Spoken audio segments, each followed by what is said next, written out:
Okay. All right, so we are going to get started, and as I mentioned, this is going to be a recorded presentation. Today we are featuring some alum and students from the environmental engineering major here at RPI. So welcome to Industry Hour.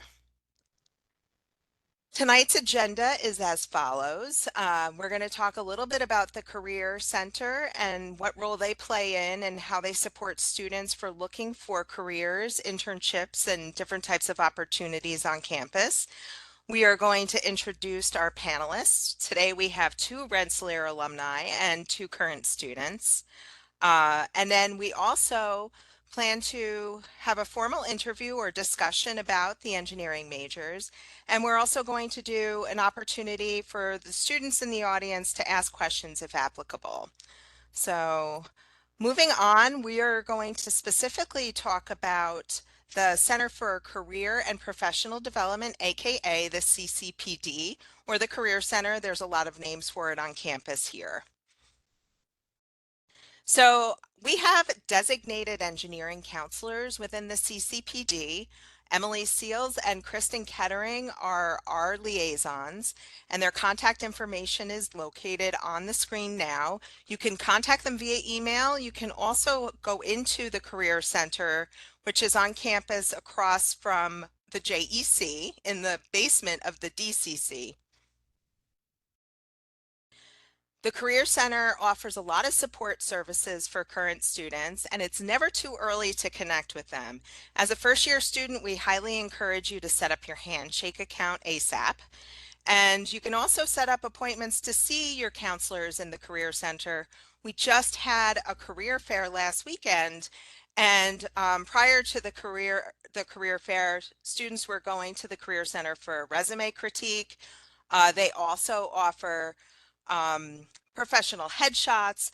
If you didn't have clothes to wear to an interview, the Career Center can even welcome you to their closet where they have an array of different attire that you can use for any kind of interview that you might have in the future. So there's a lot of different things that you can do with the Career Center. Um, we have a significant amount of relationships with different employers, and all of that information is located within the Career Center and on the Handshake website. Um, they can give you salary ranges for the environmental engineering majors throughout the years. We do surveys where students report their salaries once they find employment upon graduation. So we encourage students right from the start to go to the Career Center for that reason. You could book an appointment through the Handshake platform, but you can also attend their drop-in hours, which are generally Monday through Friday from 1 to 3.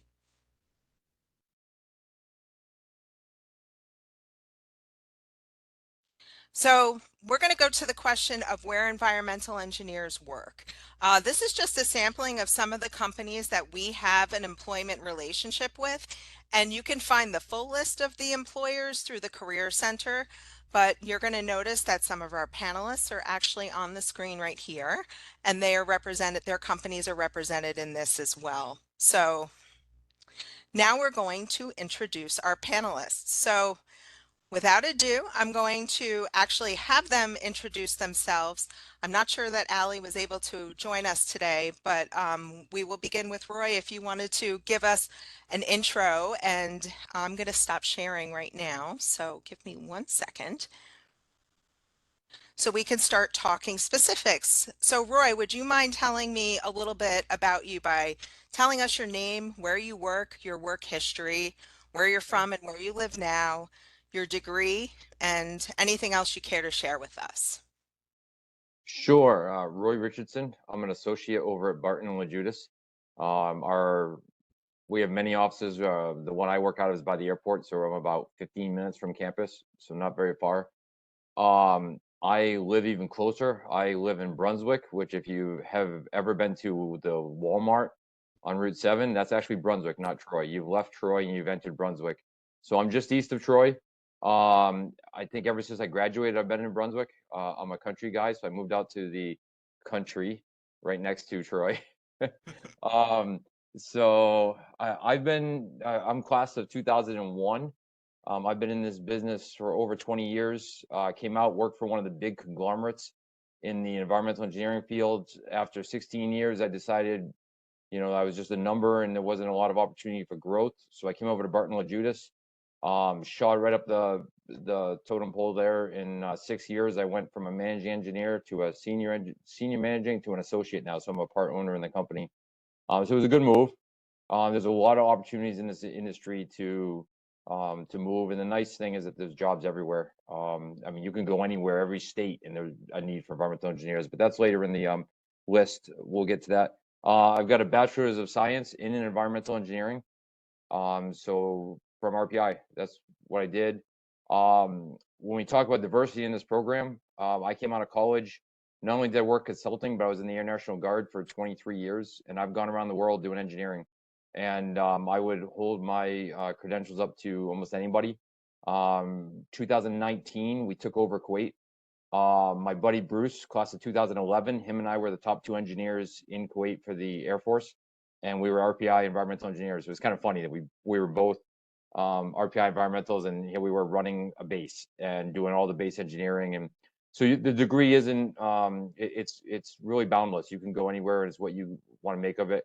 And later on, we'll talk about some of the real good aspects and that you have to go different directions and really enjoy the career field. And like you'll see, I mean, 20 years I've moved up to an ownership role, so there's a lot of growth in this industry, and I think you'll find it rewarding in this field.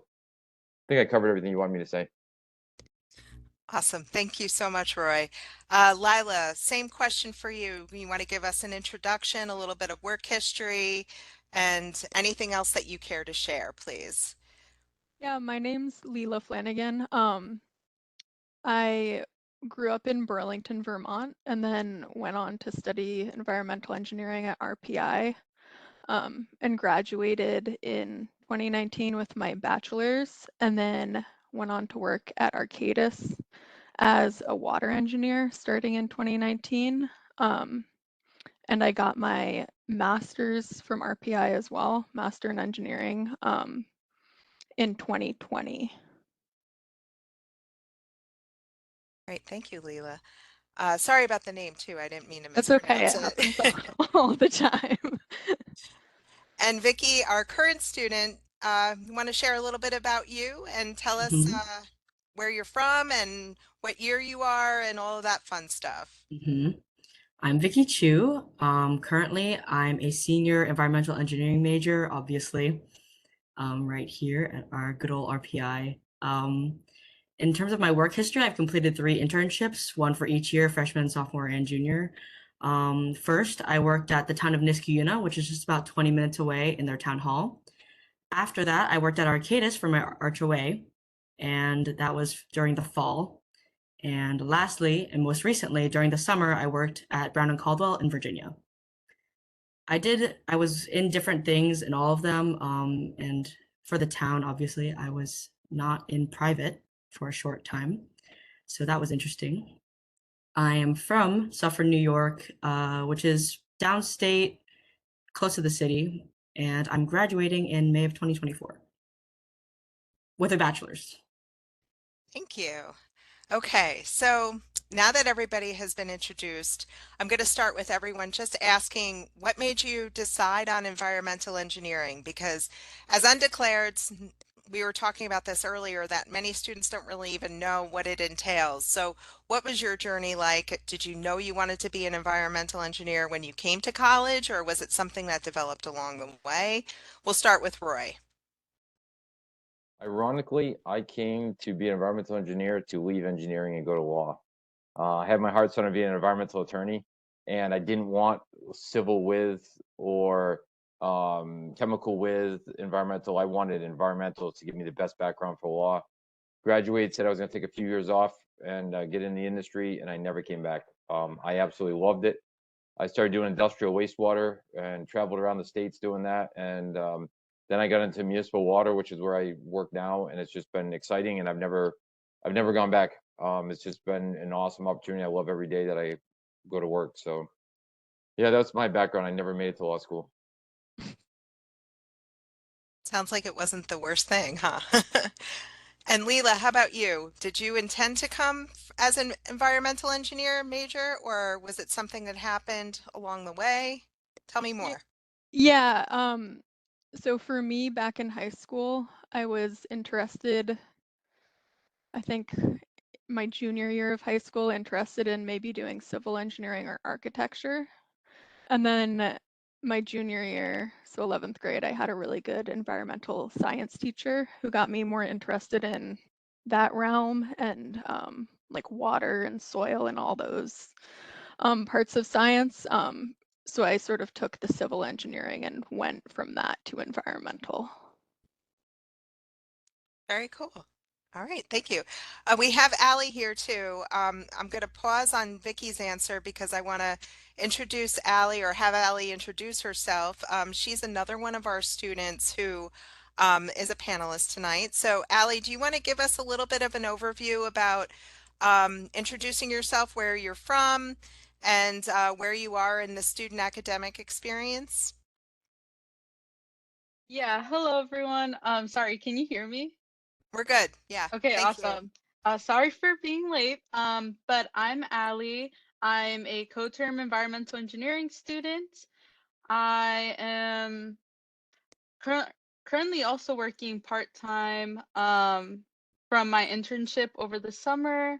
Yeah, just finishing up the school year, and I'm happy to answer any questions.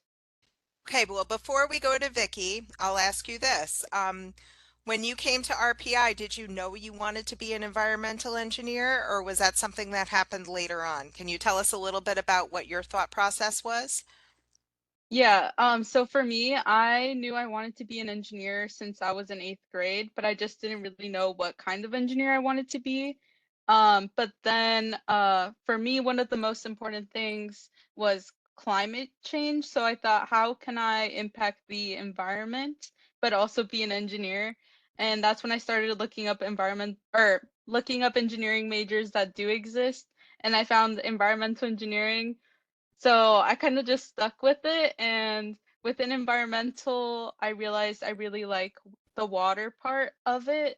So that's kind of what I'm trying to pursue in my career, kind of like the water treatment and water resources part of environmental engineering. Great, thank you. And thank you for joining us. Vicky, how about you? Can you tell me a little bit about your journey towards determining your major? Yes, I did come in declaring my major as environmental. In high school, I had many clubs that I was a part of, but the two I was most active in were robotics and my environmental activism club. So before junior year, I had absolutely no clue what I wanted to do. I was in both of those clubs, but I didn't think of it as a future career.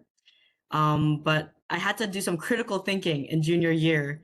And I thought, oh, what might be best to combine my two biggest interests at the time? And that was environmental engineering. Great, thank you all. Okay, so for our next question, this is more for Roy and Leela. Can you tell us what a typical day looks like for you as an environmental engineer, and what would you consider your favorite part of your job? You could start, Roy. It depends. Does my phone ring and somebody needs something, or does my phone not ring? Um, Your choice. you know, the thing I like about my day is my day changes all the time. Back when I first started in this industry, I started in industrial wastewater, and then the market tanked once the economy was tough and the price of aluminum went to 25% overnight. People weren't spending, and I got into municipal, I got into water, and then I was just water. Now I'm everything. I could have clients that I manage that do water, they do wastewater, and so one day I might be talking sewers, and the next day I'm talking water pipeline. Today I was talking about putting a tank 60 feet in the air. We're doing a bolted steel tank that you normally see on the ground. We're going to put it 60 feet in the air and elevate it, and so it's really cool. Today I was talking about funding. In fact, I'm getting ready to have a board meeting here to talk about awarding a contract. So my day varies a lot, and I like that. I don't like doing the same thing every day. So I enjoy that there's a variety. My most exciting part of my job was and I know this is going to sound counter to what we're talking about, you know, being an engineer, but as I moved up and I started doing more, I do less technical and more management. And I love managing people. I've kind of brought the military mindset to engineering. We develop teams, we take care of the team, and it's really nice to see people go through like getting their PE, getting things, and we celebrate, we party like crazy because it's just a big moment, and it's really nice to be part of that. And able to, you know, it's same celebration when a client, you know, gets the funding they need so they can restore their system, or, you know, it's just, it's exciting. That's that kind of makes it exciting when you can look at somebody and see that you had a positive influence on the day. I like the technical too, but I'm really starting to enjoy the people aspect of it as I get older in my career. Awesome. Thank you so much. Leila, you want to share? Yeah, so similar to what Roy said, it's really different every day. And I'm still relatively early in my career. I have about 4.5 years now, I think. Um, so I'm doing more like the technical, detailed calculations, developing like drawings and specifications. And then I do mostly work on wastewater projects. So sometimes I do process modeling too, or occasionally I'll get to do lab work at wastewater treatment plants, testing for different things depending on the project, but it's really different day to day. Excellent. Now, this is for Vicky and Allie. I know that you both have had internships. Can you tell me about maybe your favorite experience with an internship? Vicky, if you want to start. Favorite is going to be hard to say, but Well, I've even a had typical really day. um since I'll just quickly go over my last two because they were pretty different. So at Arcadis, I was working on the environmental remediation side, and basically I did mostly um looking at data from lab reports of soil and groundwater contamination sites. Those were pretty interesting, I gotta say. I learned a lot of math and interesting chemistry during that internship because everyone around me was a PhD. Um, that was definitely my favorite part, learning so much about the groundwater and soil chemistry. For Brown and Caldwell, I worked on the water wastewater side, doing mostly underground linear pipe infrastructure like sewage and water mains. And that was really different than environmental remediation, which was also really great. The downside of when I was working at Arcadis was that I don't have a HAZWOPER, which is basically a requirement to go out onto hazardous waste fields. So I was only stuck in the office the entire time there. And at Brown and Caldwell, I was able to go out in the field and explore a little more in person what I was working on and how I was affecting the projects that I was working on. So over the summer, I had an internship as a graduate water resources intern. So that mainly means I got to work on stuff like conveyance, rehabilitation of pipes, and also like sizing tanks, just like a whole bunch of different types of projects. I think my favorite part of the internship was just networking with so many people within the industry. I had an internship the summer before, and that was environment, health, and safety. So that's like another thing you can go into as an environmental engineer. But a little different from what I'm actually interested. So it was nice getting to meet people with the same interests as me, and I also met some great mentors through my internship. So they also like helped me, uh, they kind of like gave me a lot of anatomy or independence in some of the work that I did because they like trusted me. So it was just great building relationships with people on my team. Thank you for that. And I also think like internships are a great opportunity to learn what you enjoy, but also to learn what you don't want to do. So trying it on for size kind of gives you a good indication of what your career might look like at the end. My next question is for Roy and Leela, and we touched on this a little bit, before, but students often kind of express hesitation about joining environmental engineering um, for the fact that it's a small major and they have this concern or this notion in their mind that they might not be able to get a job upon graduation because it's such a specialized degree. And Roy, you were starting to talk about that specifically. So can you elaborate on what your feelings are and what you feel the market would be for new graduates? So a few years ago, Congress passed a bipartisan infrastructure bill, and ever since, the field is so ripe with money right now that there's jobs like crazy. And the thing limiting the government from spending that money is the lack of engineers to do the work to get the money spent. Right now, you're going to find if you were graduating, and Vicky could tell you, I mean, everybody's looking. Everybody's hiring like crazy. There's jobs galore out there. We typically will hire a intern and a E1, a new hire. We're at 2 interns and 2 E1s next year. I may go to 3 interns, and that's just in my office. Our company is that's like that in every office because, like I said, our limitation is we can't spend the money. I mean, we can't get the work done. We don't have enough staff. So right now, if you're looking for a job, you're don't even think that there's no jobs out there because I'm sure Arcadis, I'm sure all the other names we talked, Brown and Caldwell, everybody's in the same boat that Barton and Judas is in. We need staff, and there's tons of jobs out there. Now that being said, one thing I'd encourage you to do is really decide, as you're looking at jobs, the question isn't if there's a job for you. The question is, what do you want in a job? Do you want to go back home? Do you want to stay in the Troy area where there's tons of consultants in Albany? Do you want to go somewhere else? That's one of the big questions you should ask yourself graduating as an environmental, because environmental is everywhere. Every state has environmental engineers. You have water, you have wastewater everywhere. You have remediation projects everywhere. Atmospheric everywhere. Solid waste everywhere. I think I've hit every discipline of environmental. So you're going to have a job. One of the nice things is, and I'm not trying to trash another group, but let's say you're a mechanical engineer. I mean, odds are, unless you go into HVAC, which everybody has for work, you're probably going to look at like a Ford, a Boeing. Well, guess what that means? You're going to a certain location where they have jobs. They have plants in certain locations. You get into manufacturing, you get in that, you're going to a certain location. If you get into environmental and you decide, to be honest with you, one of my staff decided she wanted to go abroad. So last year she spent 6 months in Colombia working for me on projects in Colombia. Uh, it makes no difference in today's day and age with the technology we have. And so when I say we have jobs everywhere, I mean, we have jobs everywhere.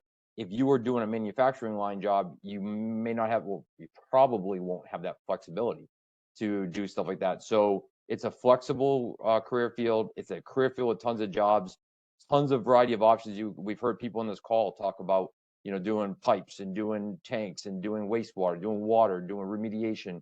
There's tons of avenues you can go. If you go in environmental, don't worry about a job. Just worry about deciding what you want to do with your life, because the jobs will be there. Thank you for that. Leila, do you feel similar, or is that your experience as well? Yeah, I don't work on the hiring process too much as a more junior person, but I mean we hire new graduates and interns every year, and even like me, my LinkedIn account is just sitting there. I'm not looking for a new job, but have recruiters send me messages a few times a month. So it really seems like everyone's hiring. Great, thank you. Okay, so now we're going to talk a little bit about undergrad because this is what students are currently doing. And the big thing about undergrad, we always get questions about internships, professional groups, extracurriculars, and this one's for everybody. So can you tell us about your undergrad experience and if you have any recommendations of clubs or organizations that our current students should check out? That would be very helpful as well. Roy, do you want to start with that one? Sure. I actually did not do any interns when I was a student. I did a 1-year co-op instead. And I had to take a year because the one thing about environmental, to be honest with you, is certain courses, because it's a small program, certain courses are 1 semester only. So if you go take a fallout and you miss a prerequisite for the spring, you can't take the spring class. So I took a whole year, did a co-op with General Electric, silicones. Um, but I will tell you, we do encourage interns because it's hard to get a job without them, and we go to them first. We like to see internships. Um, I'm going on your list here of other things. For clubs, I got to advocate for ballroom dancing. I mean, I did it, and it's a fun time. You can still enjoy after graduation. You can still go and do ballroom dancing. But you'll find a lot of the professional groups that we join as professionals have student chapters at RPI. There's ASCE, which it's our bicentennial, 200 years of civil engineering at RPI, and environmental is under the civil engineering department. There is I believe they probably have a NIWEA AWWA group. I think it was combined and it started when I was there. So wow, I hope it's still there. But you have groups like that where you can kind of get the advantage to those groups is you get connections to professional people and you get to talk to people outside of college. Love your professors, don't get me wrong, but talking to someone who's doing this day in and day out, it's a little different experience and it's valuable to you. I'll let the younger people talk about the other clubs that they enjoyed at RPI.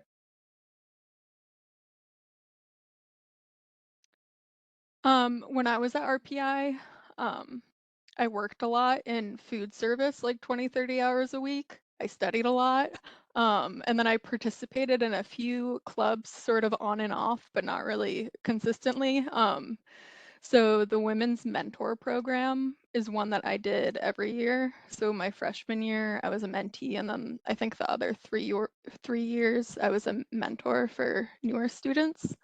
And then I did Engineers Without Borders for a few semesters, which I thought was really interesting and also applicable to the environmental field. And then Outing Club for a little bit as well, which was a fun time. But I would definitely recommend Engineers Without Borders for environmental majors. And then also professional organizations. I don't think there is a NIWEA chapter, but that would be one for environmental majors, and then also ASCE. Right, thank you. Yeah. Everybody here, everybody okay? Because I know we got a little grainy for a minute. We are all good? Okay. Vicky, you want to tell us a little bit about your experience and then we'll circle Hmm. over with Allie? Thank you. Yes. In terms of clubs and orgs, I'm highly active in that scene at RPA right now. Currently, I'm the activities director for SWE, Society of Women Engineers, and I'm also a mentor in Women's Mentoring Program, and I am the communications director of our club. So I'm pretty active here. I would say that out of everything, SWE is something I would recommend everyone join. It does not matter what someone's gender identity is to join SWE. It's like a really large professional organization. RPI SWE is already quite large in terms of membership and attendance. And we hold like a lot of social and professional events that anyone can benefit from. They're super awesome, I've got to say. This is very biased, but I highly recommend it to anyone. WMP is also great to be I actually was not a mentee in my freshman year, but as a mentor, I think that it's like a really great experience to help guide others in something that I kind of wish I had guidance in. It was my fault for not participating in WMP from the first in my freshman year because I didn't know about it, but I would also recommend that to anyone who's interested, especially since environmental is right now is generally female dominated in at RPI at least. In Okay, the so industry. yeah, also in the industry. My team over my internship is actually majority female. which is very different compared to some of the other majors. Yeah, but my favorite organization on campus is Engineering Ambassadors. I highly recommend joining Engineering Ambassadors, mainly because if you're very interested in student outreach, you get to go on school visits and you get to present about engineering topics to students so you can inspire them to pursue a career in engineering. And also, you get to improve your communication skills because you're presenting to so many students and walking them through an activity. And it's a lot of fun. Kids have a lot of fun doing activities. So I definitely recommend joining. It's also a paid position, so you get to apply and then you get paid for the work that you do. And yeah, it's really fun experience. And we're so happy that we have environmental engineers representing in that program. So thank you for that. Now, let's talk a little bit about, we just finished our first round of exams at RPI. So can you tell me about a class that you struggled with and what resources or how did you overcome that obstacle? Because I mean, you guys are very chemistry heavy. Like, what were the things that you struggled with specifically? Roy, do you want to begin? Sure. Chemistry was fun. I didn't mind chemistry. I think the class I hated the most was IEA. I really hated that class immensely. It's not what I do. It's not what I really care about.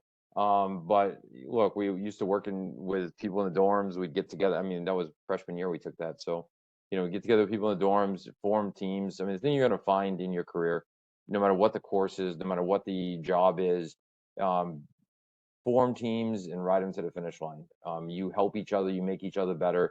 You don't want to surround yourself with you want to surround yourself with a variety of people. And if you can help find people who have different strengths than you'll help them, they'll help you, and it's a match made in heaven. And that's how I would tell you to get beyond that. The struggles is really, start forming teams.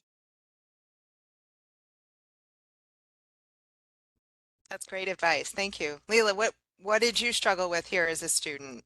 Um, I loved IEA and I hated physics too. I was really bad at it. I think it was my worst grade at RPI by far. I think I like barely passed the class. I studied all the time. I went to office hours like every week and I still just couldn't get it. Um, but I guess it taught me to like work hard, not give up. I definitely didn't give up, even though I really wanted to at some points. And now I never have to use physics too. So it worked out. You are not alone in that endeavor. We hear about physics too all the time, and that's all majors. I don't know any Yeah. major that particularly highlights physics too and enjoys it. So, yeah. What about you, Vicky? I have to agree with the past two. I was actually debating between saying IEA and Physics 2. I'd say that Physics 2 is actually worse than IEA for me. Just because of like the homework and lab requirements that was asked of us. A lab every single class was really difficult for me, especially when I was already struggling to kind of get those concepts in my head. As an environmental, I think we can all agree that like electricity and magnetic fields are just not really what we're really working with. So I, me and probably many others struggle to see the value of making that a required course for us. But my greatest resource in all of it are back exams. Back exams are what saved my grade and me as a whole person. I would recommend that for every class, actually, not just Physics 2 and IEA. There are a lot of resources. Most professors will upload their back exams onto LMS or something. But another place you can go is to APO, our service frat, and they are located in the Union. And depending, they may have back exams for classes that professors don't upload their back exams to out of goodwill. So they're also a good resource. Yeah, similar to everyone. I think one of my hardest classes was IEA, mainly because I wasn't the best at physics in high school, and IEA is basically physics 2.0. So I definitely struggled through that class, but I, like Roy, studied with my friends to try to understand the problems, and I went to office hours a lot. I just also went to the professor to try to understand the things in class. And I also read the textbook, which also really helped me.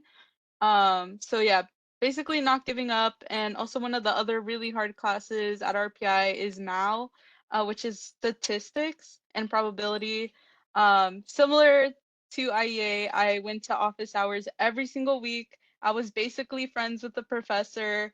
Um, so yeah, just going to office hours and reaching out for help is definitely one way to if you're feeling like you don't understand anything, you'll definitely understand something by the end of it. You guys gave great advice. And one observation I have, listening to all of you talk, is none of you referenced any environmental engineering specific courses that you struggled with. So that's a good indication about the major, I would argue. And IEA and physics 2 and MAU are required by all majors, pretty much with the exception of ECSE. So it's kind of funny that those are the ones that everybody seems to mention in these kind of questions. But we'll keep going. Thank you for your input. My next question is about internships. It sounds like everybody did an internship or a co-op. Do you have specific recommendations of when a student should start looking for opportunities? A lot of times students feel a little less confident about their capabilities during their freshman year. Do you think freshman year is too early to start? Roy, feel free to weigh in. Or as the guy who hires people. You can never go too early. It never hurts to get out there early. I'll be honest with you, we don't normally hire interns before sophomore year. We'll hire somebody graduating sophomore year to do an internship normally. If you have a connection or we just can't find anybody and desperate, we'll go for freshmen. But it tends to be sophomore. But that doesn't mean don't sit there and wait until sophomore year. You should get out there, tour the career fair. Talk to the career development center, dial in your resume. Start getting. I mean, you may get a bite, you may not.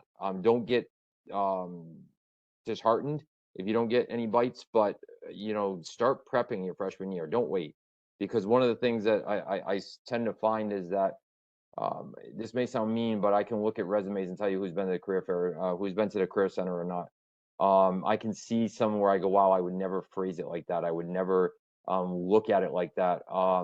Somebody sent the resume in at the career fair and they had their picture on it and a bright yellow down the side. And I'm like, it's pretty dumb because when you put those in the system, it doesn't go in right. And now your resume is going to get all jacked up in the system and no one's going to know who you are or what you happen because it's not going to read right if you're a bigger firm. Now, for us, we just scan them and put them in.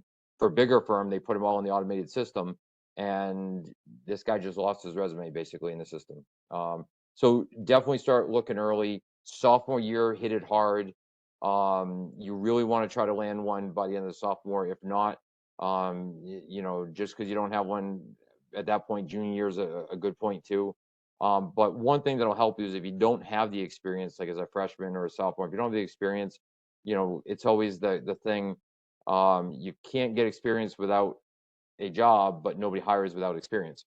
One of the things you want to do is, like you heard Vicky talk about the leadership roles that she has.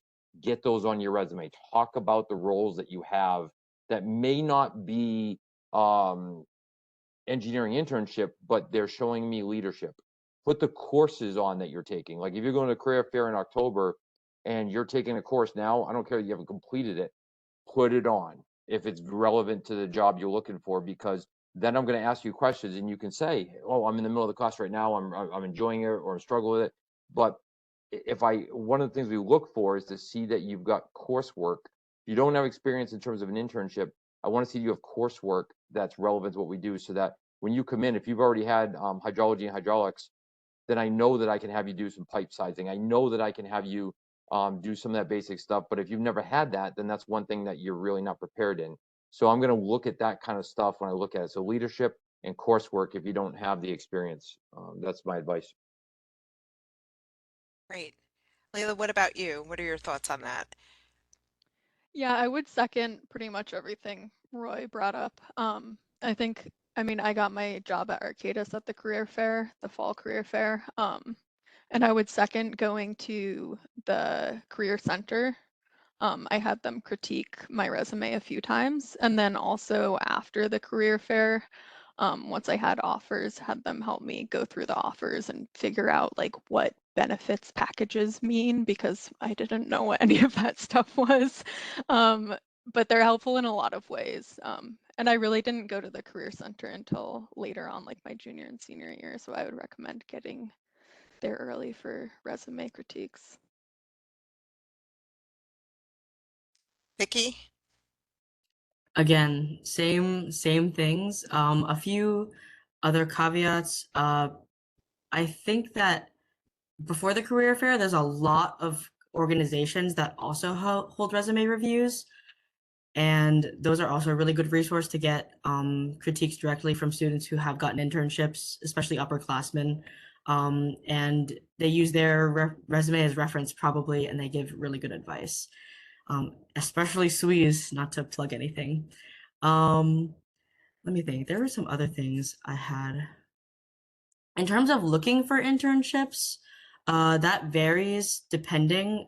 If you're going for a summer internship, I started in February, I believe, and I looked until late August, and I ended up getting my internship from a July application that I put in.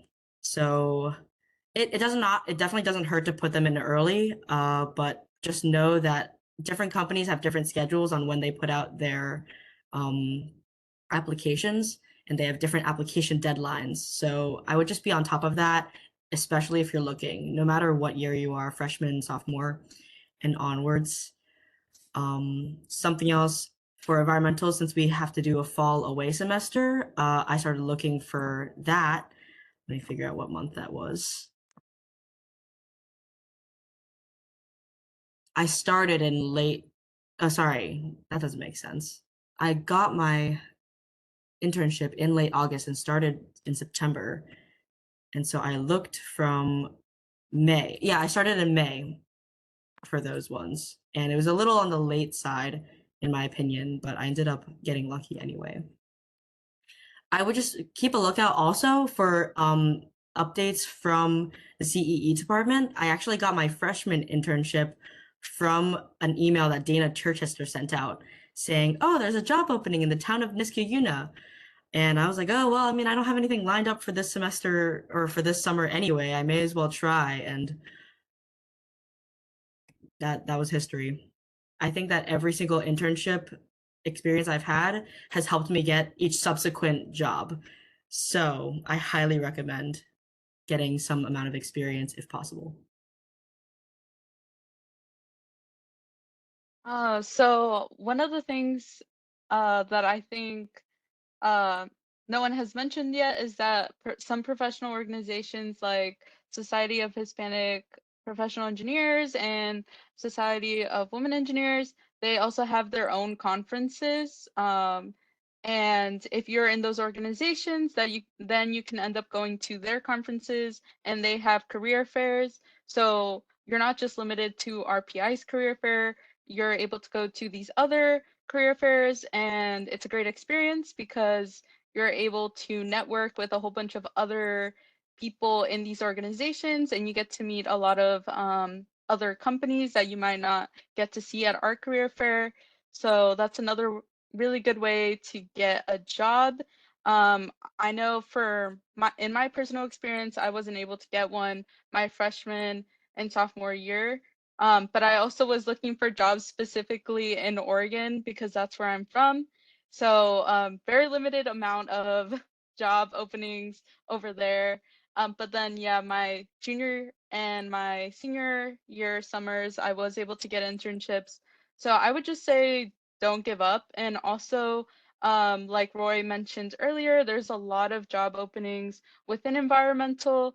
For example, my internship that I got this past summer, I found it on LinkedIn. Just always keep your eye on LinkedIn or Handshake. And as soon as they post the job openings, I suggest applying immediately.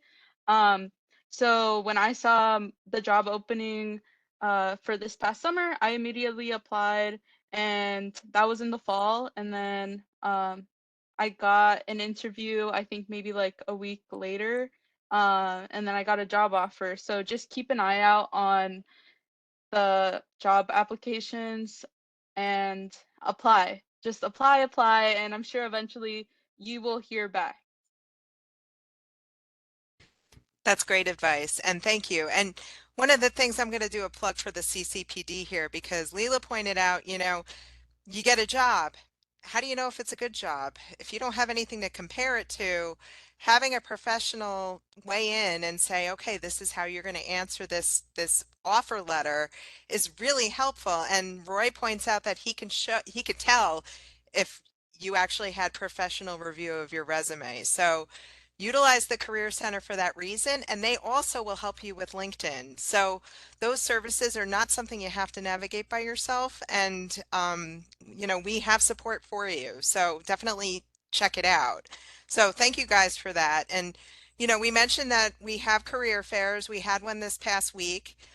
We also have another one in February. So if you weren't able to attend a career fair event this last month, you definitely can and you should in February when the Career Center's sponsored event happens. It's usually the second week in February, but we keep everybody updated.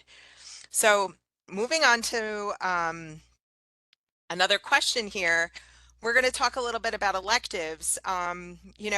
Obviously the environmental engineering curriculum is super important and there's some prerequisite courses that are required, but you are given some flexibility in the curriculum to choose things. So based off of your experience, are there any course electives that you think would sweeten your marketability? Some students are like economics or classes are important, computer programming, weather management. What are your perspectives on that? And we'll begin with Roy. Sure. If I can just touch back on the last topic for a minute before I move on. So just to let everybody know the time frames that you're looking at right now. When I graduated, I was one of the first environmentals to get a job, and I got my offer in January. Now, last year I had all of my E1s and interns signed by the end of September. This year, by the end of October, I'll have all my interns and E1s signed. So it's a fast and furious market out there when we talk about not waiting. The market's so hot that Karen, I don't want to sound negative to the CPC, whatever it used to be CDC when I was there. But February, if you're sitting around in February going to a career fair looking, jobs are probably already like filled for the most part. So get out there early. I can't say it enough. I mean, this is when everybody is going. Everybody, I mean, by Thanksgiving, most of the great jobs will be already delegated, to be honest with you. And it wasn't that way even 10 years ago. So, but That's moving really on. good for us to know. Thank you. Not a problem. Sorry, I don't want to cut out the February career fair, but it's probably um so electives. Look, I'm gonna be honest with you. In the environmental end, what you're gonna find is that the civil and the environmental have a lot of overlap to the point where I'm an environmental engineer, and we take a lot of courses in water, wastewater treatment. I actually do more pumps, pipes, and tanks, more conveyance, we call it. Conveyance is what you typically think of as a civil um, field. So one of the things on electives you want to think about is at some point more important than the fact that you graduate RPI, more important than whether you have a master's or not, is whether you get your PE if you're going to be a consultant. And when you look at your professional engineering certification, there's two ways you can go. You could take the environmental PE exam, or you could take the water resources, civil water resources PE exam for a lot of people. Even though I'm an environmental, I took the civil water resources, and I did that because it's more applicable to what I do on a daily basis. So the tough questions in the afternoon are right down my wheelhouse. But the morning stuff, when I took the civil water resource exam, I'd never taken a structures class, I'd never taken a geotech class, never took a transportation class. So it was a lot harder preparing because I hadn't had that. What I wish somebody had told me is if you're gonna go into consulting or you think you're gonna go into consulting, take those electives and put them into relevant civil courses that would prepare you, because you're going to be odds are, if you're environmental, I mean, even if you are a big wastewater treatment person, well, you can't treat the wastewater if you don't get it to the plant. So you got to look at the pipes to get it to treat it.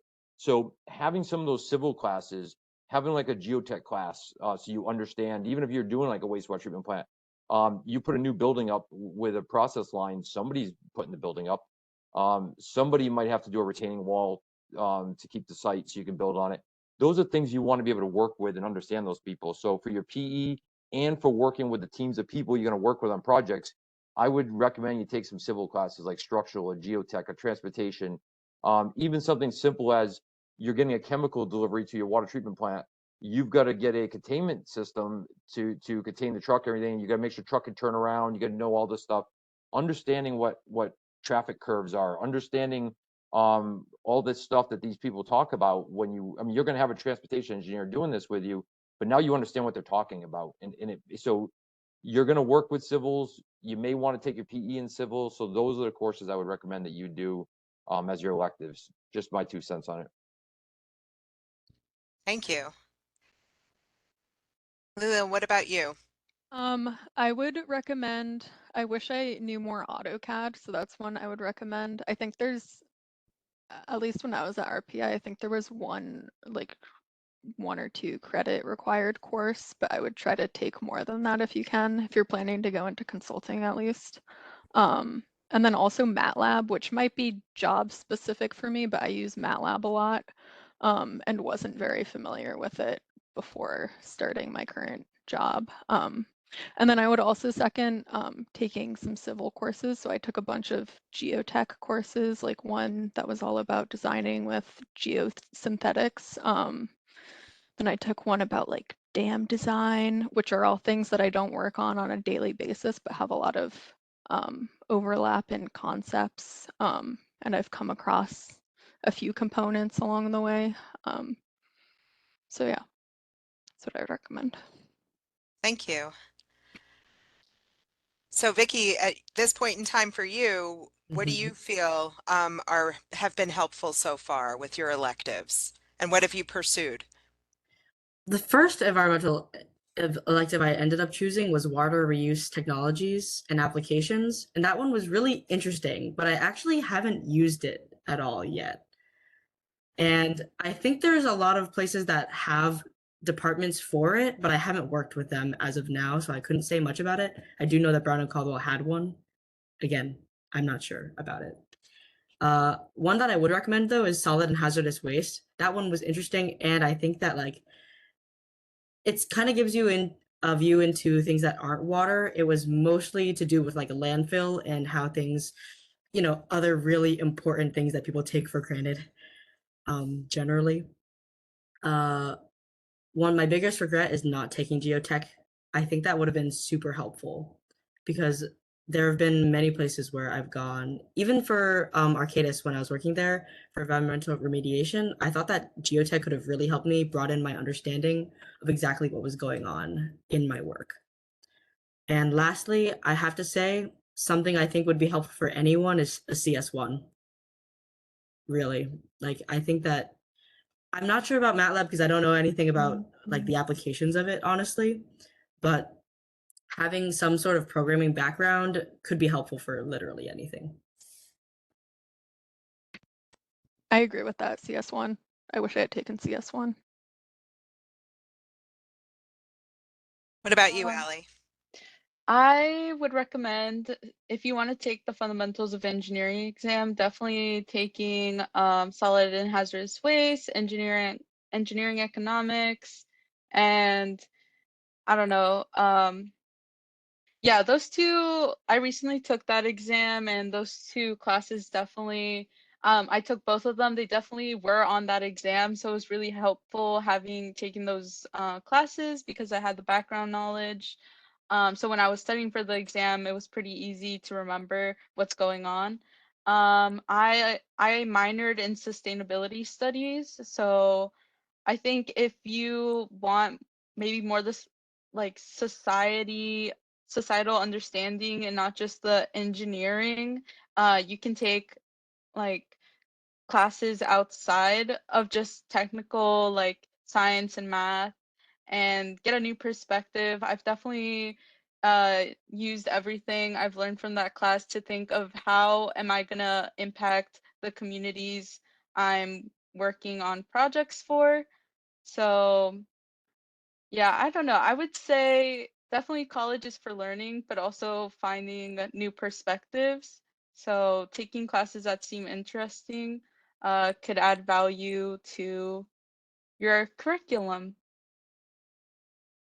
For sure. Thanks, guys. And just for student perspective, the computer science one class was mentioned. It isn't part of the curriculum requirement. Civil and environmental take a 1 credit course. That's kind of a introduction to programming. If you did want to take the computer science one class, you could and fulfill the 1 credit requirement and get free electives. So it's definitely something that I've had students do, and they have said that it's been helpful in the past. So just another thing to add to that. Um, so we talked about professional engineering licenses, and I want to talk about extended education. Do you all say a master's degree is important for environmental engineering, the professional engineering license? Ali, you mentioned you're in the co-terminal program. Can you share a little bit about that? And, let's just kind of talk about the beyond your bachelor's degree, if it's a requirement or something that you feel strongly about. Roy, do you want to kick that off for us? Sure. Trying to be respectful here. I know we got people getting their masters, but I'm gonna put it bluntly. Last year we hired bachelors and masters. It was a $1,400 difference in salary, and that was a year of missed salary that you had staying for your masters. So it was almost a $70,000 loss. I'm sorry. At the end of the day, if you're going to be a consultant, some of the big firms, and I think others that were in the big firms can speak to this. When I was at a big firm, they put some weight into that, and they just, having it looks cool. But a lot of consultants, you're better off with getting your PE, and the faster you get your PE, the better.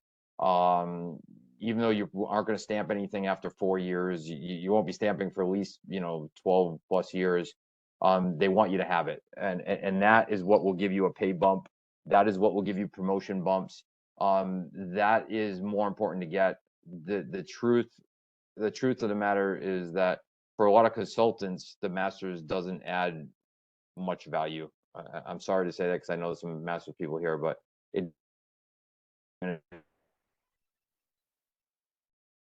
doesn't add a lot of salary bump when you get out. Don't throw me, please. All right. You cut out a little bit on us at the end, but I think we got the general message there, Roy. Thank you. Oh, sorry. No, I think it might have been on me, but uh, Leila, you want to give us your perspective on what your plans were and how you went about post-grad? Yeah, so during my bachelor's, I was ahead about a semester with AP credits. So I started a master's during my senior year, just in terms of the classes and credits, and then graduated with my bachelor's in 2019. And on my first year working full-time at Arcadis, I finished my master's just part-time. It only took a year at that point, and they paid for the whole thing. So I don't think it's necessary at all, really. I agree with a lot of what Roy said.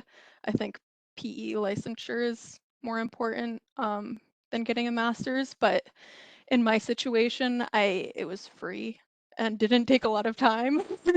So if you can do something like that, a lot of companies will do tuition reimbursement. So I would recommend trying to do that if you do want to get a master's.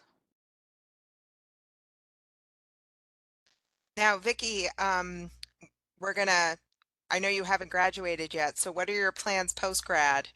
And then we'll talk to Allie about her current situation.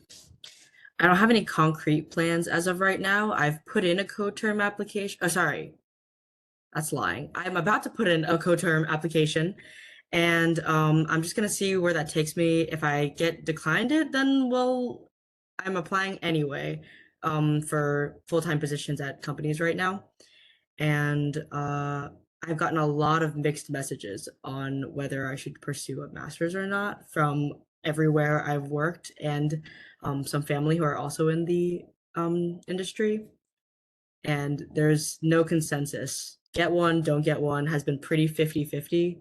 And then there's like the 5% who's been urging me to get a PhD. So um, currently, I'm not entirely sure. And we'll see where that leads me sooner or later. And that's fair. It's always good to keep your options open because you never really know what's going to happen in the future. So even if you have plans to do something, things might change because your dream job awaits, you know? So yeah, there you go. Now, Allie, tell us about your journey. Yeah, so RPI offers the co-term program, so you can do a 5th year and all of your scholarships from your bachelor's degree transfer over to your co-term degree. So for me, I thought, okay, well, if all of my scholarships and financial aid are transferring, might as well do a 5th year. I really only have to pay for my housing, so and I get to take more classes that I'm interested in. For example, I'm taking more geotech classes now. I'm also taking a management class. It's kind of allowing me to explore more of my interests, and it's giving me more time to consider what do I want to do after graduation, because last year I had only had an internship in environment, health, and safety, so I wasn't really sure what I wanted to do after graduation, with that being my only experience. So having this one more year allowed me to get internship experience and see what the industry is actually like. So now I kind of know more of where I want to go after graduation, and and like I said, I'm also taking more classes that I'm interested in. So now I kind of know that I do want to get into management one day in the future. Uh, so yeah. Great, thank you. I think the bottom line is everybody is a little different, but this is the kind of market that you can jump right into and be highly successful. But you also want to pursue whatever passions you have. So you know you best, you know? Um, so we talked about the professional engineering license, and the consensus was that it's important for an environmental engineer. Um, would you mind sharing with me, Roy and Leela, what the process entails for students to understand a little clearer about the process? Sure. So you want to really take your FE, your first part of the PE exam, is your FE, Fundamentals of Engineering. Take that before you graduate. They offer it. You can get that if you can. If not, take it shortly thereafter. Um, you've got to then put in 4 years of experience, and then you submit your credentials to the state. And you actually don't even need the FE to take the PE. You can't become a PE without the FE, but you can take the exam without it. And what happens is you submit your credentials, and they will approve you to sit for the PE exam. And then once you pass the PE exam, which is a 8-hour exam, and the FE is an 8-hour exam, once you pass both exams, you can be given your PE licensure. I actually took the PE with a guy who was like 20 plus years in the industry. They didn't need it because he was in private sector, and he came to consulting and needed it. So he went and took the PE on a Friday and the FE on a Saturday. That's how I know you don't need to have it. And he explained it to me. You can't get the PE without having both, but you don't have to have the FE to take the PE.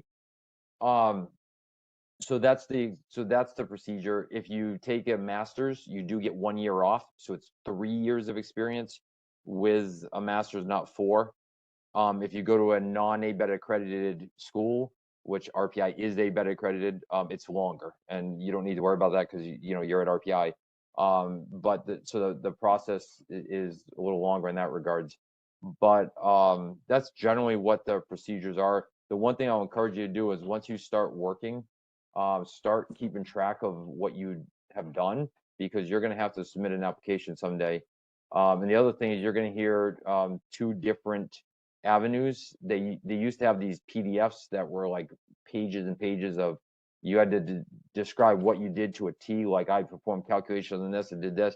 Now NCEES for like $100 more, which most companies will pay the fee, so don't worry about it. It's goes from pages of experience down to like 700 words max. It's crazy. You basically say I showed up, and so that's the way to go. It's a lot easier to do the NCEES option, and we encourage most people. I mean, we're paying for it, so the $100 is minor, but it makes it easier on you. But that's the procedure as I recall it. So I actually just submitted my credentials to take my PE through NCEES, and had some coworkers recently do it through the New York State board. And it does seem a lot easier through NCEES.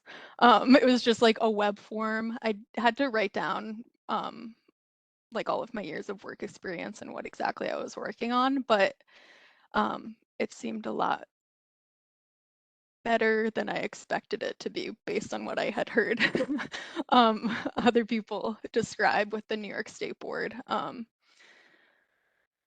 yeah, I'm looking at taking it in a few months. Probably I need to start studying still, but I do think it's something that's really important to have, especially in the consulting field. Nothing like an 8-hour exam. Good times. Well, good luck for that on that when you get to it. Okay.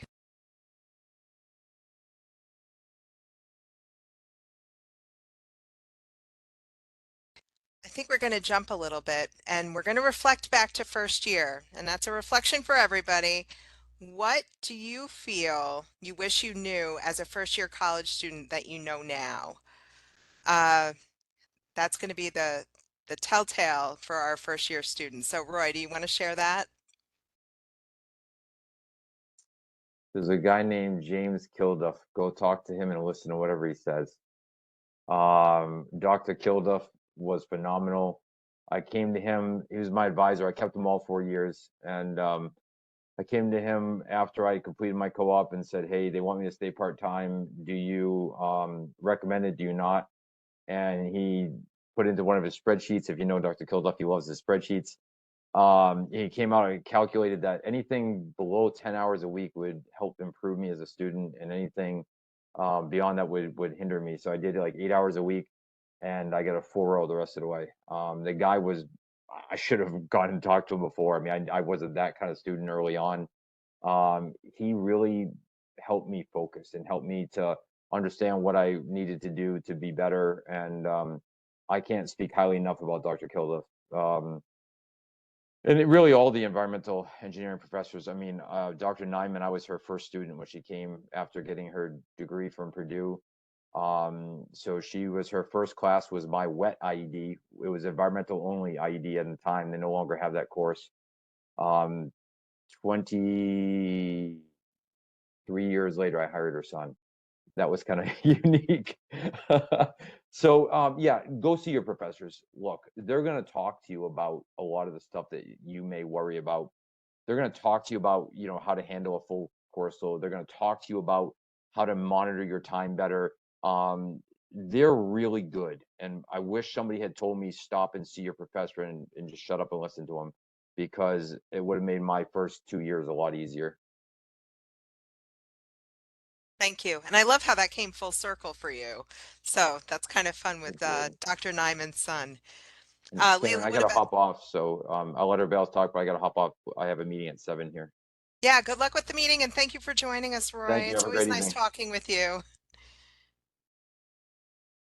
Leila, can you tell us advice for first years?